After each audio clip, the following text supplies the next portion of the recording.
तो एक एक कंसेप्ट सीखते हैं इस वीडियो के अंदर। Electric field due to finite wire.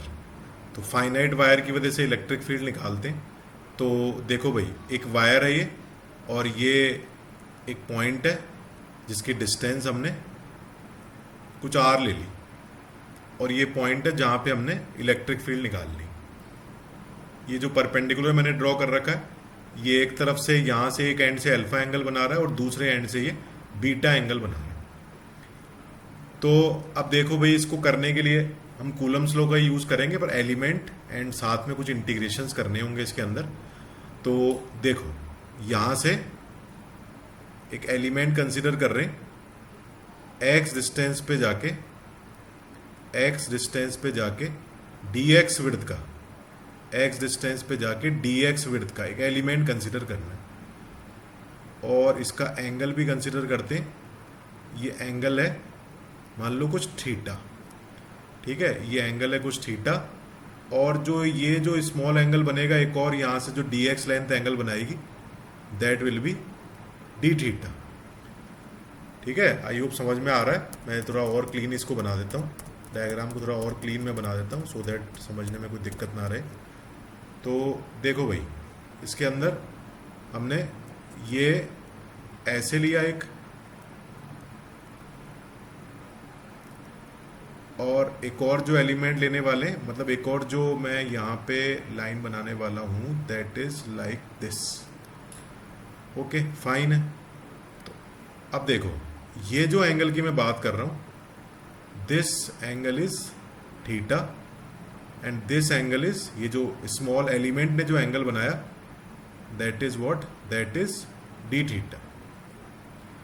ठीक है, तो अब यहां से देखो, जो इलेक्ट्रिक फील्ड होगा, इस एलिमेंट की वजह से electric field will be like this, and there will be two components.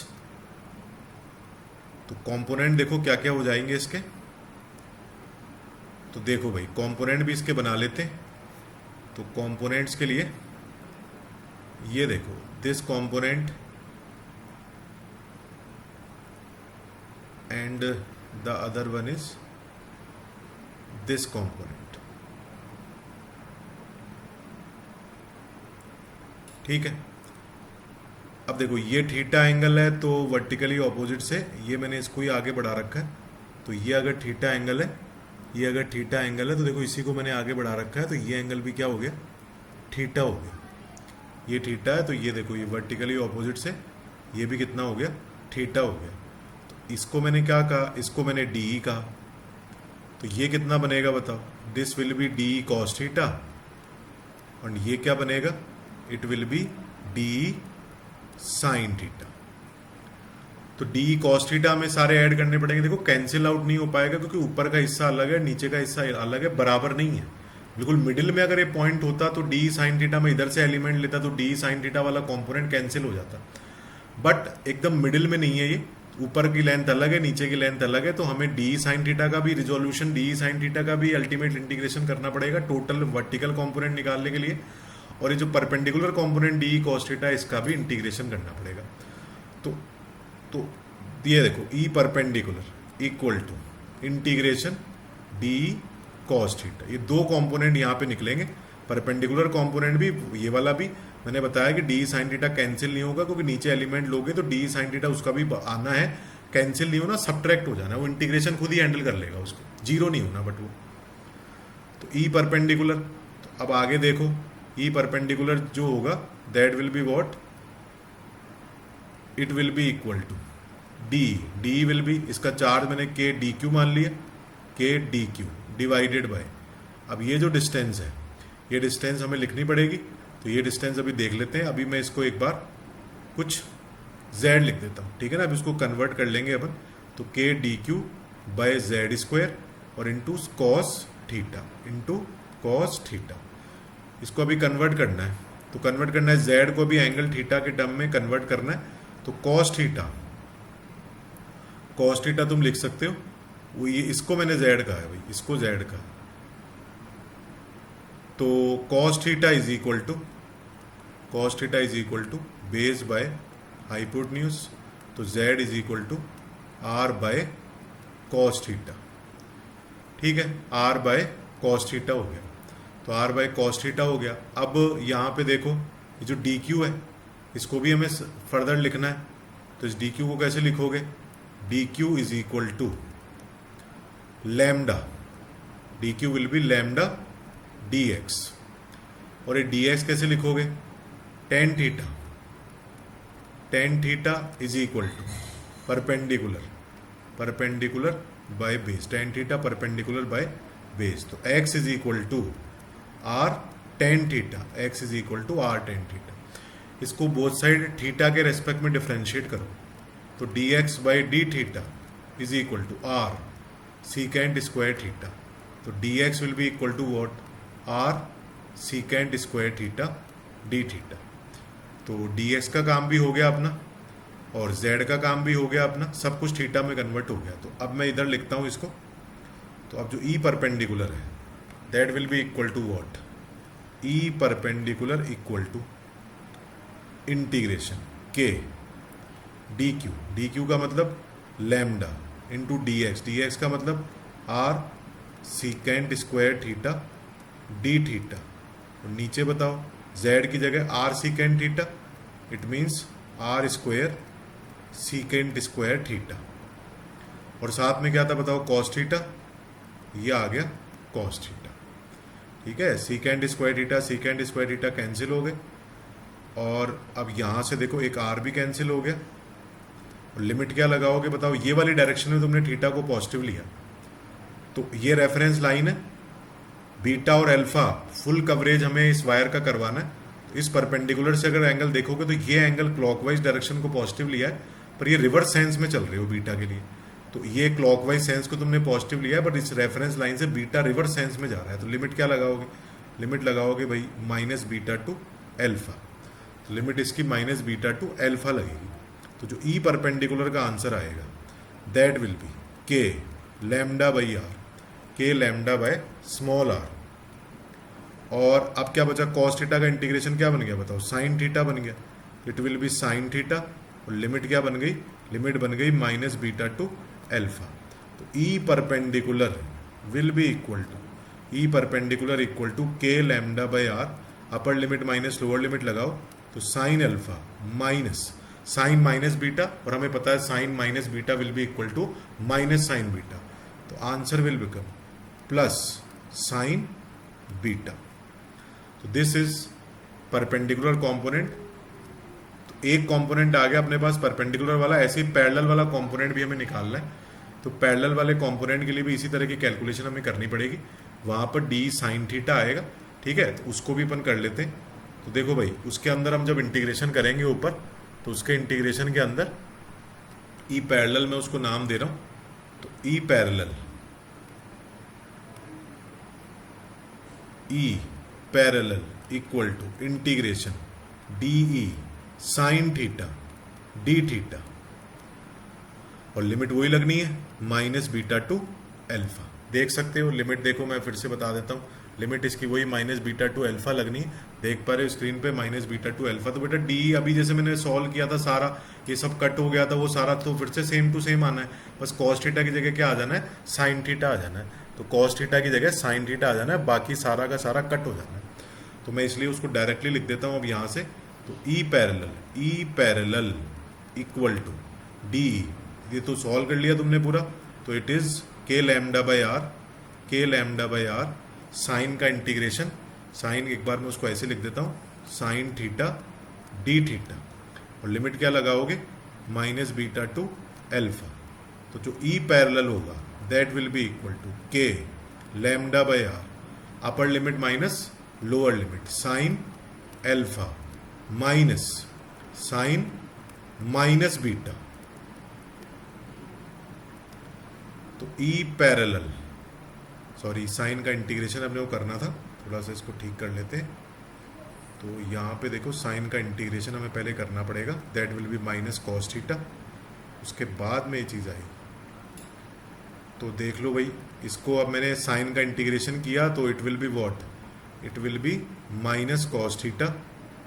तो साइन का integration will be minus cos theta और लिमिट लगा दी कहाँ से कहाँ तक, minus beta to alpha. E parallel equal to minus बाहर ले लो, के लैम्डा बाय आर क्या बनाइए, cos alpha minus cos beta, क्योंकि कॉस माइनस थीटा क्या होता है, कॉस थीटा ही होता है। तो जो ई पैरेलल आया that is equal to what, k lambda by r cos beta minus cos alpha. E parallel equal to k lambda by r cos beta minus cos alpha. तो ये अपने पास equation number 2 आ गई। और ये जो था इसके पहले जो हमने निकाला था, this was equation number 1, this was equation number 1। तो देखो ये दो फॉर्मूले यहां पर बनते, k lambda by r sine alpha plus sine beta, ये किसका, परपेंडिकुलर कंपोनेंट का, और जो दूसरा जो है that is k lambda by r cos beta minus cos alpha. तो अब एक बात बताओ, अगर इनफाइनेटली लॉन्ग वायर हो तो इधर भी ये डॉटेड लाइन, इधर भी ये डॉटेड लाइन। तो अगर ये इनफाइनेटली लॉन्ग वायर हो तो देखो ये जो रिजल्ट अपने हैं उस केस में क्या बन जाएंगे। तो इनफाइनेटली लॉन्ग वायर के लिए मैं लिखता हूं, तो इनफाइनेटली लॉन्ग वायर अगर होता तो देखो भाई ये क्या बनता, इधर मैं डॉटेड लाइन से इसको बना देता हूं, इधर भी मैं इसको डॉटेड लाइन से बना देता हूं। तो लो भाई इसको भी हमने डॉटेड लाइन से मार्क कर दिया। तो अब अल्फा और beta, alpha and beta both are equal to π/2। बताओ भाई ये एंगल बताओ, ये अगर अल्फा जो होगा ये तो बहुत दूर तक जा रहा है, इनफाइनेटली लॉन्ग बहुत दूर तक जा रहा है, तो रफली एंगल क्या बनेगा, ये काफी बड़ा है, तो रफली एंगल बताओ यहाँ पे क्या बनेगा, 90 बनेगा। और ऐसे नीचे भी ये काफी दूर तक जा रहा है, तो ये एंगल भी रफली कितना बनेगा, अप्रोक्सीमेटली π/2 बनेगा। तो दोनों इक्वेशन में 1 और 2 में दोनों में alpha is equal to beta is equal to π/2 put कर दो। तो E perpendicular will be what, E perpendicular देख सकते हो, ई परपेंडिकुलर देखो ये था, अल्फा बीटा दोनों इक्वल करो तो sin 90 1 1 2 टाइम्स हो गया, तो result will be 2k lambda by r. तो it will be 2k lambda by r. और E parallel will be what, E parallel will be alpha beta equal cos 90 0 0, E parallel equal to 0। ठीक है, ये तो हुआ infinitely long wire. कौन सा wire लिखा मैंने, इनफाइनाइटली लॉन्ग वायर। अब ऐसे एक सेमी इनफाइनाइट वायर भी होता है, तो सेमी इनफाइनाइट वायर में ड्रॉ करता हूं, देखो यहां पे सेमी इनफाइनाइट का मतलब है एक तरफ से तो इन्फिनिटी है और एक तरफ से वो फाइनाइट, मतलब इस तरह से है। देखो यहां पर ये मैंने इसको इस तरह से ड्रॉ कर दिया, तो बिल्कुल एंड के सामने जिसमें पॉइंट होगा,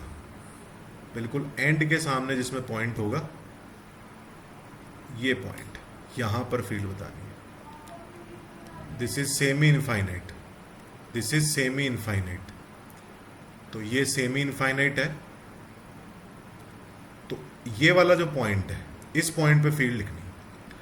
तो अब देखो इसमें भी क्या होगा, ई परपेंडिकुलर इक्वल टू, अब देखो एक एंगल कितना लिखोगे, एक एंगल लिखोगे 90, alpha is equal to 90 and beta is equal to 0। क्योंकि बेटा ये तो बिल्कुल सामने ही आ गया ना, तो यहाँ तो कुछ एंगल बना ही नहीं, ये वाला एंगल क्या बन गया, 90 बन गया। ई परपेंडिकुलर अभी हम लिख रहे थे, ई परपेंडिकुलर कितना आ रहा था, ई परपेंडिकुलर जो है वो आ रहा था अपने पास k lambda by r sine alpha plus sine beta, alpha की जगह 90 डालो और साइन बीटा की जगह 0 डालो। ठीक है, बीटा की जगह कितना डालोगे, 0 डालोगे। देखो बीटा की जगह 0 और अल्फा की जगह 90 डालो, तो क्या बना वो, ई परपेंडिकुलर का आंसर अपने पास आया, E perpendicular will be equal to k lambda by r. और ई पैरेलल कितना आया, ई पैरेलल, इसमें भी क्या करोगे, beta is equal to 0 put करोगे, तो बीटा इक्वल टू 0 पुट करोगे तो कॉस बीटा कितना हुआ, cos 0 1 और अल्फा की जगह 90, तो ये भी क्या आ गया, के लैम्डा बाय आर आ गया। इसका मतलब डायग्राम में देखना ध्यान से, डायग्राम में बेटा बड़े ध्यान से समझो कि जो एक कंपोनेंट है इलेक्ट्रिक फील्ड का, जो ये वाला कंपोनेंट है, this electric field component is what, this is E perpendicular, this is E perpendicular which is equal to what, k lambda by r. और ये के लैम्डा बाय आर बताओ, ऊपर वाले जो कंपोनेंट उनकी वजह से किधर फील्ड आ रही है, नीचे की तरफ आ रही है। पैरेलल वाला जो कंपोनेंट आ रहा है, तो जो पैरेलल वाला कंपोनेंट आ रहा है वो इस डायरेक्शन में, जो कि किसके बराबर आ जाएगा, that will be equal to k lambda by r. तो ये component will also be equal to k lambda by r. तो ये दोनों कंपोनेंट आ गए, और अगर अपने को रिजल्टेंट निकालना हो तो √2 टाइम्स के लैम्डा बाय आर आ जाना है।